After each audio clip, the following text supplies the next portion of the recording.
Welcome back to another episode of Swamp Stories. For this episode, we finally touched the East Coast. But before we get into it, make sure to leave a like and subscribe if you're new. You can also follow the Instagram page as well. So let's get into it. I covered San Francisco Chinatown in a previous video, and I didn't think that there could possibly be a more interesting story. However, I ran across New York City Chinatown, and they have an even crazier story. But in order for it to make sense, let's head all the way back to the start, 1850. This is the year when Chinese immigrants began moving to America. The vast majority went to California for the infamous gold rush. However, those who were not as ambitious about striking it rich decided to move to an established city where they could work to earn a living. And at the time, New York was the biggest city in America. Well, at first it was a very slow process because in 1855 there were only 38 Chinese residents in New York City. And it only got worse in 1882 when the US imposed the Exclusion Act. So the already minuscule population was hindered even more, especially now that it was only men who could come. In fact, by 1900 there was a 6-to-1 male to female ratio.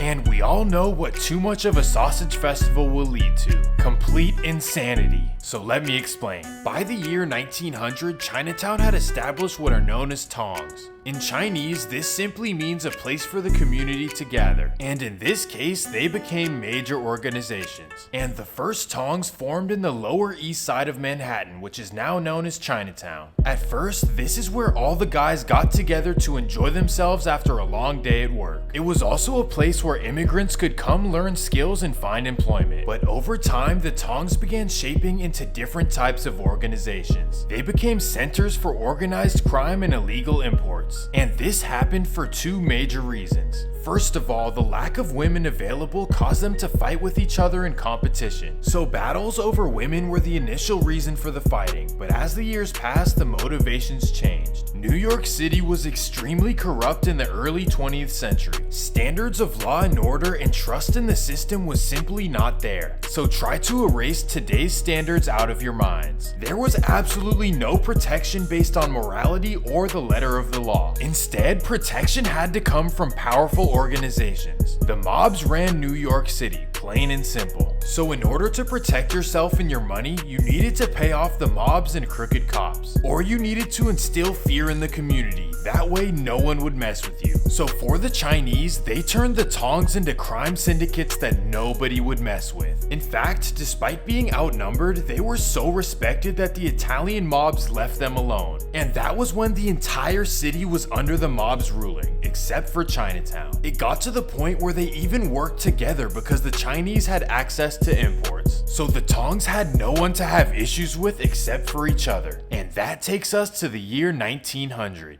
At this point, Chinatown was led by one major Tong. Let me introduce you to the On Leong Tong. These guys were considered the classy white-collar organization of Chinatown. They never advertised themselves or seeked attention either. In fact, their main strategy was to take over quietly by using sneaky tactics. They were known to pay off politicians and police officers to turn their back on everything they had going on. So what exactly did they have going on? Well, just a little bit of everything. They had gambling, imports, and a tactic known as property rights leaders. Essentially, On Leong's leader Tom Lee loved extorting other Tongs out of half their profits, and in return he would serve them a favor. Now listen to this, the only thing he could offer was to not burn down their buildings. Yes, you heard that correctly. If you didn't obey Tom Lee, your house or Tong was bound to go into flames. And this bully behavior continued until Tom Lee and On Leong took full control of Chinatown. They had a complete monopoly over every single transaction that took place in the neighborhood. But things would change in 1906, and that takes us all the way across the country to the West Coast. On April 18th, 1906, San Francisco experienced a 7.9 magnitude earthquake. A giant earthquake completely destroyed the city and left half of the residents without homes. So this meant that the San Francisco Tongs had a tough decision to make. Either rebuild in San Francisco or find a new city to live in. Now these days, rebuilding sounds extremely expensive, especially in San Francisco. But these were the days before fiat currency, where the US dollar actually had value. meaning that you could literally build a house on 1 year's salary of money. So money wasn't the issue, it was time that really mattered. So one of the biggest San Francisco Tongs decided to head to New York City. Let me introduce you to the Hip Sing Tong. The San Francisco-based group was probably the most fearless in the whole country. However, they had no idea what they were getting themselves into. The first thing they did was purchase a building right in the heart of Chinatown. Well, when On Leong's leader Tom Lee found out, he was not happy to say the least. How dare an out-of-town Tong move into my neighborhood, especially moving just 2 blocks away from his Tong? No, no, no. This could not happen on Tom Lee's watch, and he solidified his plan after observing Hip Sing's leader walking around Chinatown. That would be Sai Wing Mok, also known as Mok Duck, and this guy was the complete opposite of Tom Lee. In fact, Mok Duck used to walk around with diamond chains and the flashiest outfits you can imagine. Remember, at the time, the New York Tongs were all about staying under the radar, and this brought unnecessary attention that Chinatown did not need. So Tom Lee presented them an order right away. He threatened them to either leave the city or else they will not survive for long. Now, usually a rational person will either accept their fate or possibly try to come to a peaceful agreement, but not Mok Duck.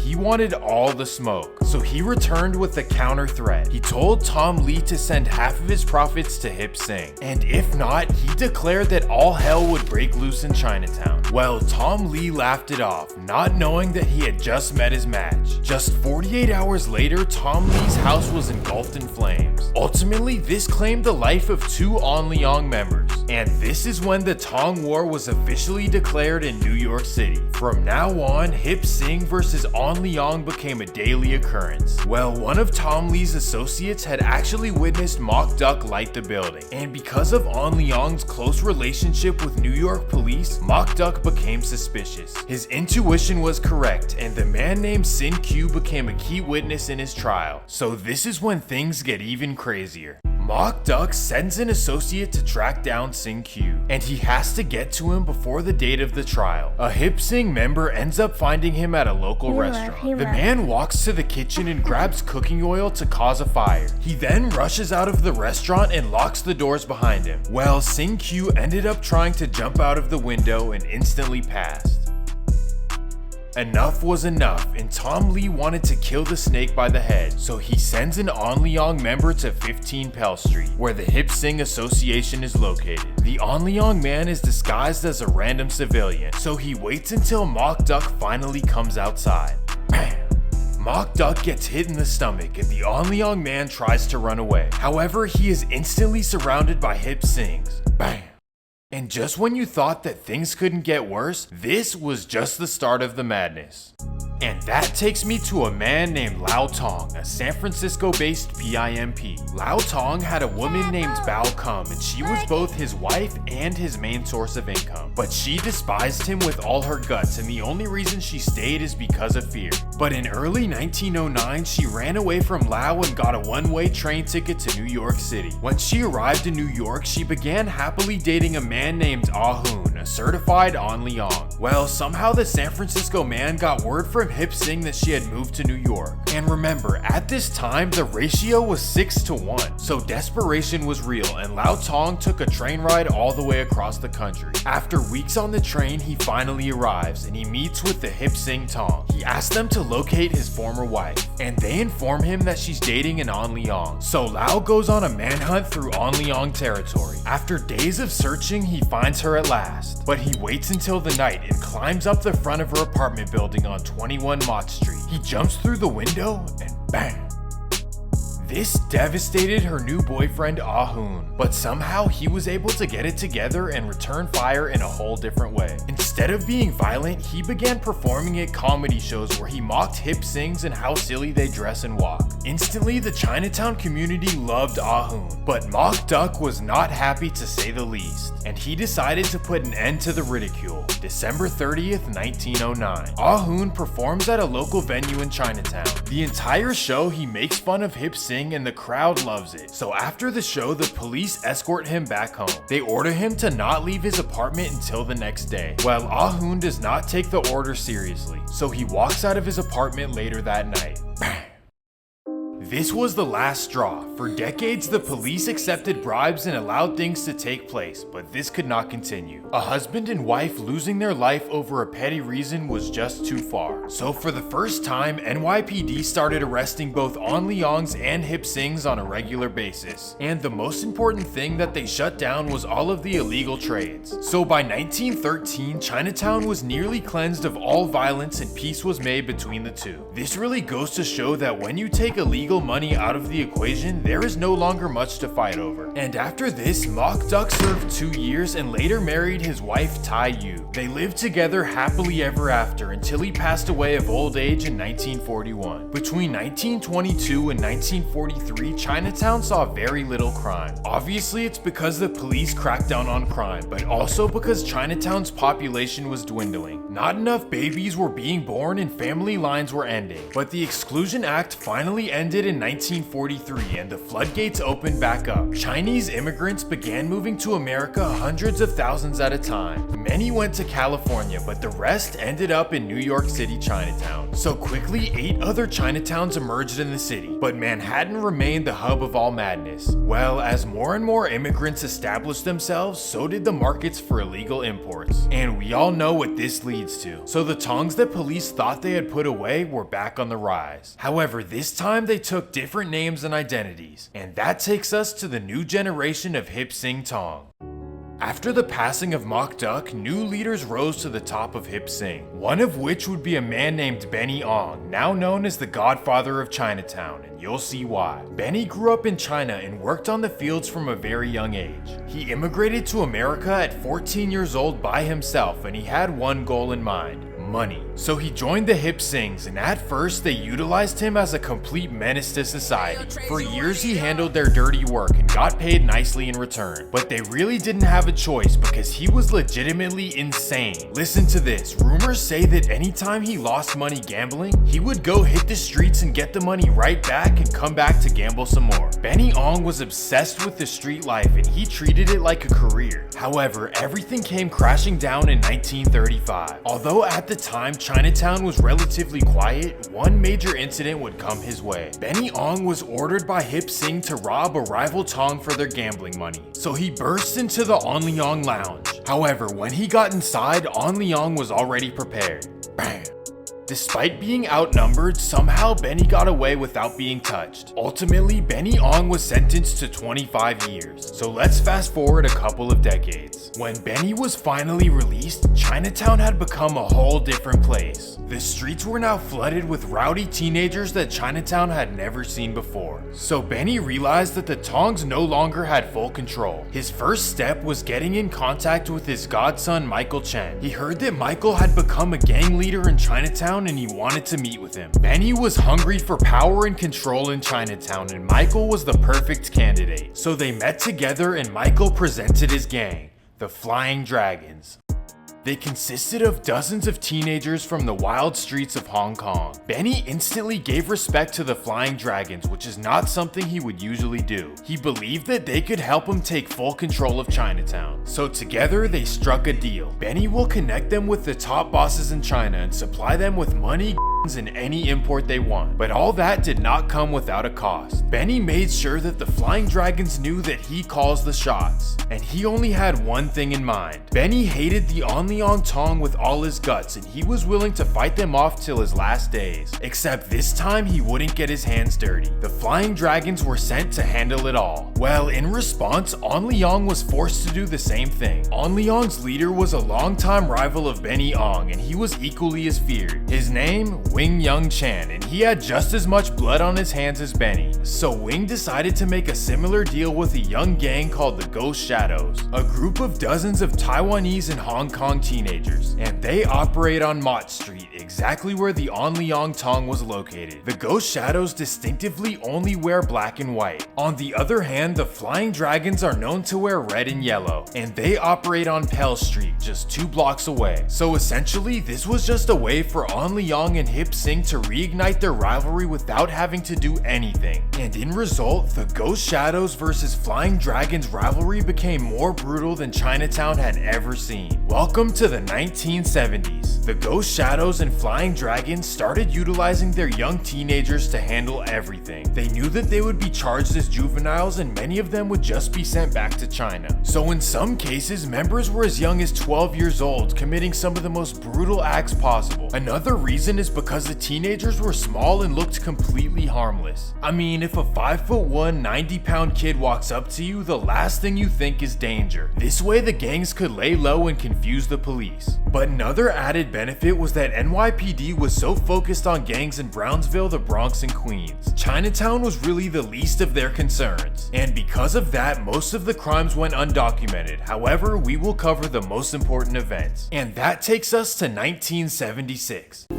Flying Dragons leader Michael Chen quickly became the most feared man in Chinatown. They respected him so much that they began calling him the Scientist. That's because of his patience and always cool demeanor. He never panicked, yelled, or ran no matter how serious the situation was. Michael Chen was willing to sacrifice his life in the name of never being forced out of his character. But this does not mean he was an angel. In early 1976, he went down for the passing of a 20-year-old Ghost Shadows member. However, Michael was able to beat the charge, and for whatever reason, the entire incident was wiped from the records. But the next incident would make the national news. October 1st, 1977. The Flying Dragons approached two Ghost Shadows members. They demand that they switch teams and join the Flying Dragons. The teens reject the demand, and Michael Chen is infuriated. However, he keeps his composure, shakes their hand, and lets them walk away. But after the two Ghost Shadows leave, Michael meets up with his fellow Flying Dragons. He sends his young teenagers to go track down the two Ghost Shadows. Their names are Qin Ching and Yuk Hui. Michael's two teenagers inform him that they will be at the Pagoda Theater on East Broadway Street, but for whatever reason, he tells his Flying Dragons teenagers to leave the guys alone. So all the Flying Dragons assume that he canceled the hit, but that's not true. Michael Chen just wants to do it himself. 5:30 p.m. Michael Chen arrives at the theater. He slowly skims through the crowd of 600 guests, and boom, he locates the two Ghost Shadows. So he sprints up the theater steps and bam!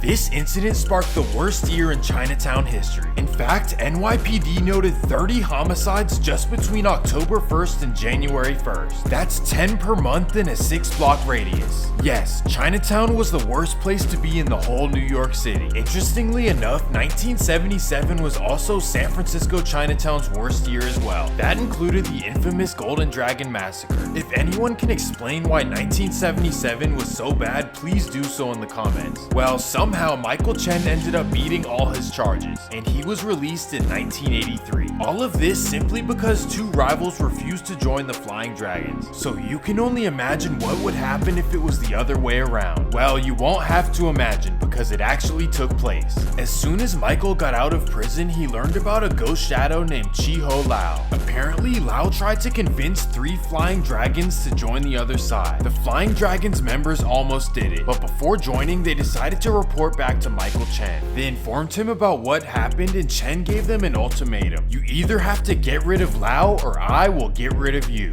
March 5th, 1983. Chiho Lao was eating dinner at the Riviera Diner in Manhattan. Little did he know the Flying Dragons he had met with had turned on him, and they followed him all the way there. While he's at his table eating, the Flying Dragons walk up. Bang!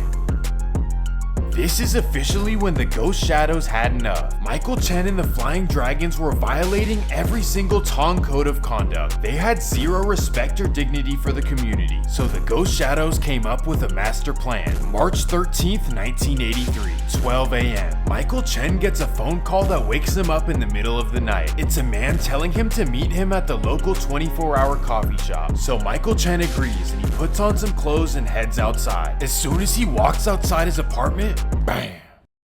Everyone was in shock because Michael Chen was untouchable. For so many years, he was never even confronted once. On top of this, he was a party animal. He always had the women, the most expensive jewelry, and always made sure everyone was having a good time. And for this to happen right outside his home in front of all his lovers? No way. So after this, NYPD oddly did not investigate the ghost shadows. That's because they knew that Michael would never leave his apartment alone if he suspected the caller was an enemy. He was just way too smart to fall for that. The only person who could get him out of the house alone would be a trusted associate, a flying dragon for sure. So police began investigating the rest of the flying dragons. However, it never got solved. But there is one indication of an inside job, and that is because the flying dragons instantly selected a new leader. Not even a week after his passing, they replaced him with a man who's just as crazy. That would be Johnny Eng, also known as Machine Gun Johnny. And this guy's strategies were completely different than Michael Chen. Machine Gun Johnny only cared about profits, plain and simple. Respect and control over the streets of Chinatown was a pointless affair. Instead, he wanted to turn the flying dragons into a worldwide business. And he started importing and distributing what was known as China White. And if you don't know, it's a substance that starts with the letter H and ends with the letter N. And this is the reason that some people accuse Johnny of setting up Michael Chen. Michael Chen wanted nothing to do with any sort of illegal substances. He thought that it was risky and not profitable. He would rather keep extorting local businesses out of their profits. Well, Johnny Eng hated that deeply. So when he became the leader of the Flying Dragons, he ended all extortion from Chinatown. His only focus was imports and distribution, and he was really good at it. By 1988,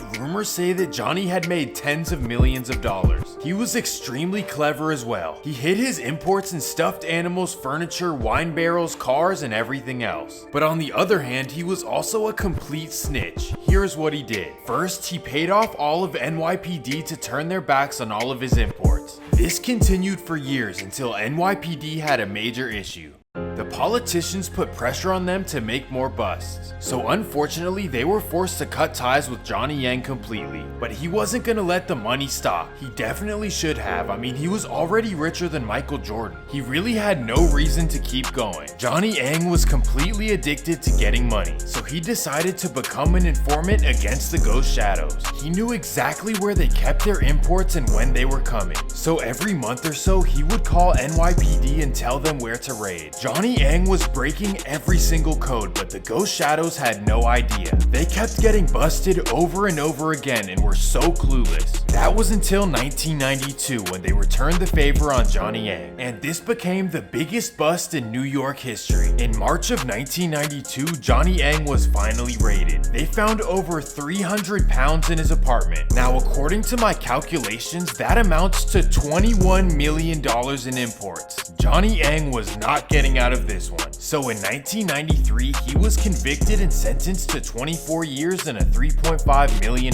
fine. And this was the beginning of the end for the Flying Dragons. By 1995, they were completely dismantled. And later that same year, the Ghost Shadows were hit with a major RICO case. So after all the hundreds of millions, they were left with nothing. The only people who benefited were the New York police officers. Trust me, I'm sure there are plenty of officers with millions of dollars in cash.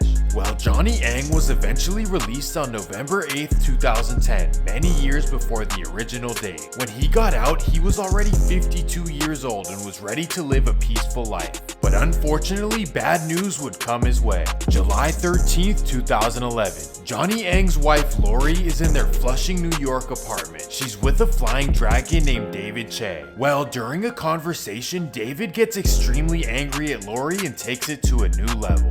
Bam! These days, Chinatown is completely safe, and New York City as a whole as well. In 2018, New York City had a lower homicide rate than London and Toronto, Canada. In fact, it's 10 times lower than Chicago. The rough days of New York are completely done, and that's a beautiful thing. So I hope you guys enjoyed the video, and make sure to leave a like and subscribe. Peace!